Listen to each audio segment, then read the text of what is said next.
Hi guys, welcome to my latest PM stamping video. I am going to attempt to make another pop and twist card. This one that I made, I absolutely adore. I think it's beautiful. My only thing that I don't like about it is that the bottom hangs out a little bit. So I did a video with another one and my dog devoured it right at the very end. So there's little chunks missing out the sides and the bottoms, and it still worked for the video, but it really annoyed me that it didn't go so well. So I'm going to attempt another one of these. I am just using my scrap paper box. It is just about getting the dimensions really right. I've had a couple of practices and I think I've got this sussed now. So we're going to have a go and see how we get on. So I have a scrap box and it looks like this, and every so often I like to have a really good purge through it, and I refuse to make a card that the paper doesn't come out of here. It has all kinds in it, little pieces of Whisper White. I have some extra aliens that I've made, DSPs in all different shapes and sizes. There are card pieces, there is everything. I have all kinds. So the card that I'm going to make today is just going to be purely out of this box, other than one single piece of Whisper White. Everything else is going to be out of here. So it might not match 110%ly, but I'm pretty confident that I can get something out of here. Okay, so I talked about the Whisper White. This is the it's a full sheet with a very small bit off the bottom, pretty much. It comes to 10 3/4 by 8.5. I need to do quite a bit of scoring on this one. So on the long side, we're going to score at 3 7/8. So that's 3, 1, 2, 3, 4, 5, 6, 7. 3 7/8. 5 3/8. And 6 7/8. And then we're going to turn it around. And on the short side, we are going to go in at 2 1/4. We're going to go in at 4 1/4. And again at 6 1/4. We end up with a lovely grid that looks like this. So I'm now just going to go and cut out the 4 corners. These 4 corners here are going. Keep these, they'll go back in my scrap box because they're perfect for using later on. Okay, once you're done, you end up with a piece that looks like this, and 4 rectangles. These can go in the scrap box. Please do not throw them away. They are perfect for sentiments, all kinds. Keep them.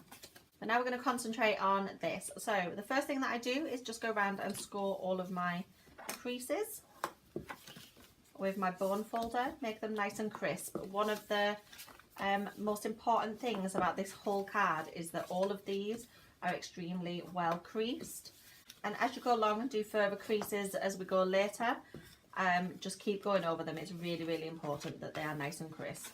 Okay, so this next bit is the hardest bit about this card. Once we've got through this, it is all about decorating, so we've just got to get through this bit. So what we are going to do is take our bone holder and we're going to pop it in the middle at that cross. We need to get this piece here where the crease is to match up down here, but it needs to go through perfectly this cross. So I put my bone folder on just to help it give it its first bit of wiggle. It can soon come out once it's in. So this all has to line up, and you have to go through that very like crosshair. So it won't be lined up on this side, and that is absolutely fine. But it has to go through that centre, and it needs a really good fold down. So when you open it back up, you can see it goes through the centre. Okay, we're going to do the same on this side. I find once you've got that first crease in that you find this one's a bit easier to move. So it goes through the centre. It is just about lined up. Yep. And then we just give it a good crease like so. There we go. And then to make it all work, these two have to fold in on themselves. I tend to just give them a bit of a wiggle, and it collapses down like so. Now you'll find it's all a bit loose and squiggly. Make sure we're as lined up as can be.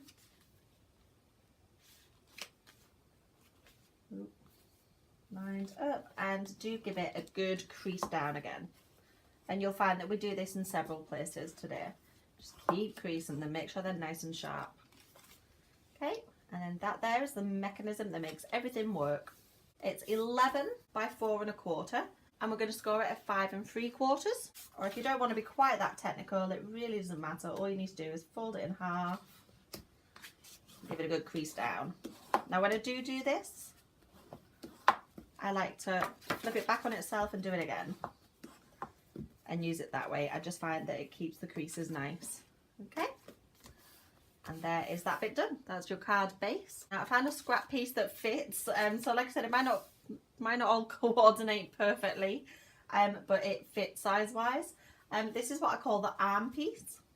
It's 11 inches long and it's 2 3/4 wide, and we're going to score this one also. So we're going to score this lengthways. We're going to score it at 2 3/4.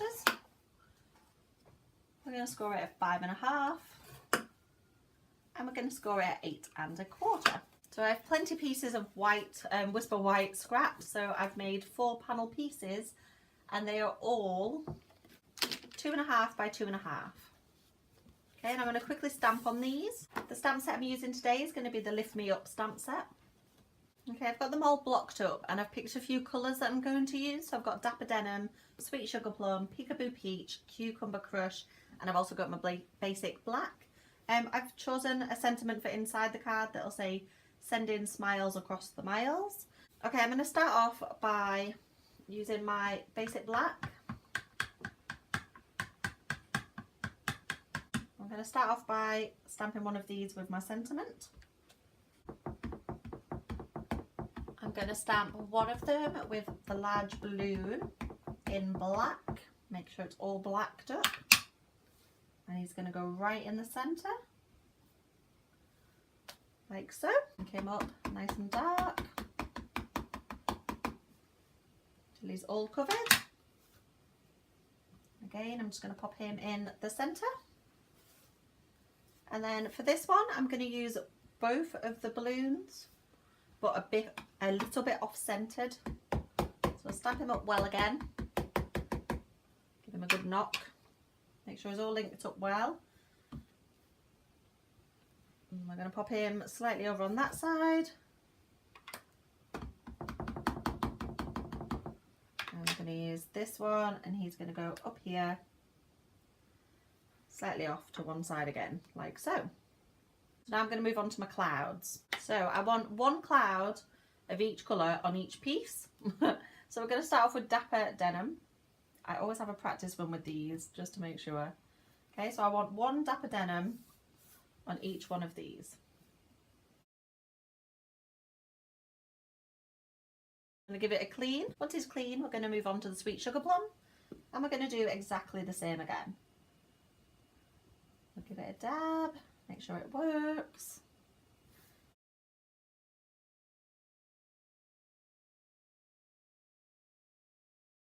Just wherever's needed. I'll quickly clean this one, and we'll do the same for Peekaboo Peach and for Cucumber Crush. Okay, and those are the 4 final pieces. I'm going to bring back the green arm piece, which I'm going to fold in half and fold each one back on itself like so that it looks like an M. Okay, just so we know where it's going to be, like so. And then we're just going to choose where we're going to stick these, and we're going to stick them on. And there you go, they are all now stuck down, looking really good. Okay, so I brought back my main card piece and also my mechanism piece, and we're just going to glue it down. So I've just lined it up. The rule is the point can't go over the line, and I want a little bit of an edging around the 2 sides and the bottom. Okay, so it's a bit of a backwards way of doing it, but once you've got that lined up, Tombow, running low, Tombow this.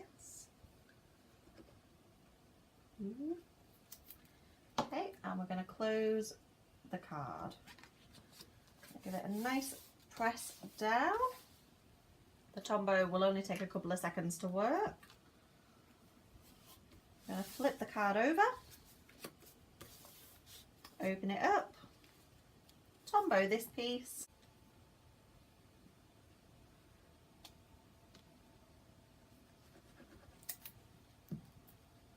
close it up again, give it a good squidge. Again, the Tombow only takes a couple of seconds, so nothing too drastic to worry about. And it should open and close just like so. As with a lot of steps along the way, we're just going to give it another good boneful, squidgel, just to make sure we are all nice and crisp. Okay, I couldn't find any green to completely match the green that's going to go on the inside. But I did find this. I don't know how I feel about this. Hold on one second. Or I have this that looks a little bit like sky maybe. I do have some grass, but it'd be the wrong way round for what I really want, so I'm not going to go with that. Just going through my scraps, just trying to work out what it is I'm going to use. Kind of looks like sky, but it's going to be green, so I think no for that. I do have a perfect thing that will go with it, but I'm absolutely adamant I'm using scraps. I am not cutting up another piece when I have all of this perfectly acceptable stuff to use. Give me a minute and I'll work out what I'm going to use. Okay, so I finally came up with this. This is a piece of DSP from my Serene scenery, I think it is. I stamped and fussy cut out a balloon, and I've tried to make it all that little bit blurry, so I just like podged it a bit until it kind of smeared, and I've done the same with the bottom bit, just ever so slightly. I'm really keen to keep these cards quite boring looking on the outside, even in the original. I'm not saying it's boring, but just it doesn't have to have the wow factor, because when you open it up, that's where you get your wow from. So I kept it really basic on the outside. It took a bit of going through. I realised I didn't have anything that really went. Didn't think this through at all. But here we go. So this is what it looks like to press. So now we are just going to go ahead and stick our arm on. Okay, to do this, we're going to put some glue on this top segment here and this bottom segment here, like so. You can do this prior to the card base being added. It probably would be a bit easier, but apparently I don't like easy. Make sure the top and the bottom, I close these two bits, and then we just line them up and stick them on like so, really.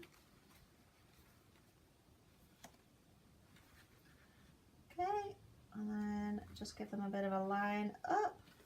Have a look where you feel centre is. Be out a bit that side, out a bit that side.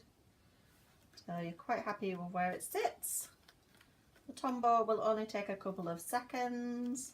So top on one side, bottom on the other. And that's really, really important for the mechanism to work. Now you can add DSP to the top and bottom.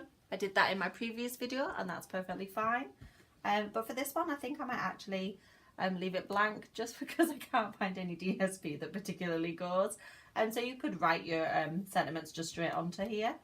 Now you'll notice from the dimensions that I've given for this card that it does stand up perfectly fine. There is no overs at the bottom. You could make these up taller or wider if you'd like, but it cannot be any longer. So make the card base 11.5 and the arm 11, so that when it does close up, it has a bit of space. And even if you were to make that taller, it might be taller, but it wouldn't be any longer, if that makes any sense. And there you go. It's still sticking a little bit because I've caught a little bit of glue on that side there. I'll give that a bit of a squidge. It'll soon sort right itself. There you go, look. There we go. I was having a slight panic there. Okay, so I'm not like brilliantly happy with the front of this card, but it was more to show how it works. I wanted to be able to do one and it not be chewed up by a dog, or the first one hung slightly so it wouldn't stand upright. This one here, it might not look the most appeasing from the front, but it works, and the bottom doesn't hang out, and I'm actually quite happy with it. I definitely will go back to using the cardstocks or the DSPs that all match. This is why I'm such a fan of in colours and things like that. It just makes your life so much easier. But this way you can see how the mechanism works. You can see everything that you need to get one made. And there you go. If you have any questions, or if you would like to know any more about my cards or any of the items that I've used, please leave me a comment, or you can email me. I will put that information at the bottom for you. Thank you so much for watching. One of these days I will make a video where everything goes perfectly right and fantastic. I might actually make a fully functioning, very coordinated card, just so that I know that I can. But I have so many scraps that you have seen that I was adamant I was going to make a card out of scraps. And it's clearly not my strong suit. I think had I not have gone for the black base, it probably would have worked out a bit better. But you know what? It is made and I've shown you how. And you can now make some awesome ones that all coordinate, and you could show me them and show me how it should have been done. That would be absolutely fantastic. I would love that. Thank you so much for watching, and I'll see you next time. Bye.